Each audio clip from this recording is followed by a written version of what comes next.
The binary number system works the same way as the decimal number system. The only difference is what each of these places represents. This is a 4-digit binary number, 1010. Each of these digits can also be called a bit, since a bit represents 0 or 1. Now this 4-digit number equals the decimal number 10, and we're going to see why. This first place, this is the ones place, just like in decimal.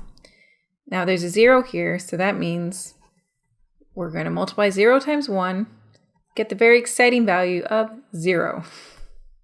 The second place, the second bit here, that's where things get more interesting.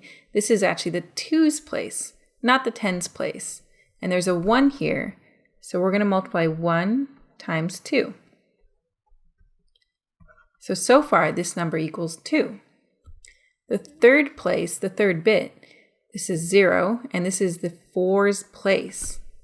So we're going to multiply 0 times 4, which is once again just 0. And we're still looking at the number 2. Finally, this fourth bit here, this is the 8's place, and there's a 1 here. So we're going to multiply 1 times 8. Add that to everything else, we end up having 8 plus 2, which equals decimal 10. In the decimal system, each of these places represented a power of 10, but in the binary system, each place represents a power of 2. The first bit is 2 to the 0 power, it's 1. The second bit is 2 to the power of 1, the first power, which is 2. The third bit is 2 squared, 2 to the power of 2, which is 4. And this fourth bit is 2 cubed, 2 to the power of 3. That's 8. That's the only difference between decimal and binary, what each place represents. Once we know that, we see what digit is in each place, we multiply them together, and we get our final value. Now let's try to convert another binary number to decimal. I'm going to erase this work here, and then for the number, let's just flip the bits. 0 becomes 1, 1 becomes 0, 0 becomes 1, and 1 becomes 0. What do you think this equals in decimal? I'll give you a second to think about it.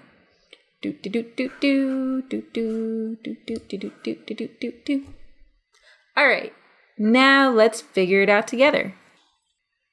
There's a 1 in the ones place. So this so far equals 1 times 1. That's 1. There's a 0 in the 2's place. So we add 0 times 2. That's 0. There's a 1 in the 4's place. So we add 1 times 4. That's 4. So far we've got 4 plus 1. And then there's a 0 in the final place, the 8's place, so that's 0 times 8, or 0. So we've got 0 plus 4 plus 0 plus 1, which equals 5 in decimal. Let's try converting a bigger binary number to decimal.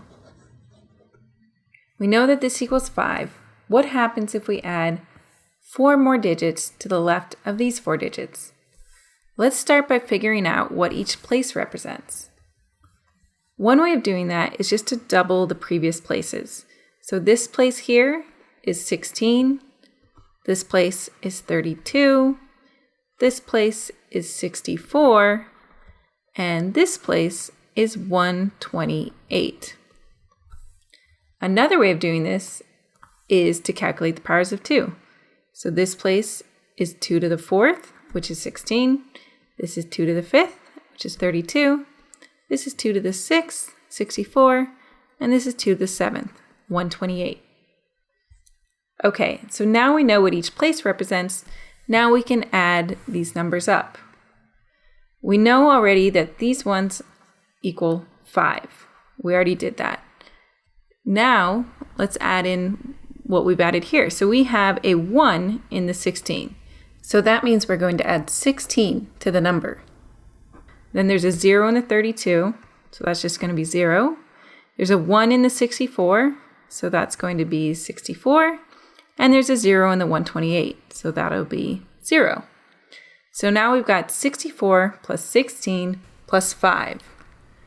So that's 80 plus 5, which is 85 in decimal.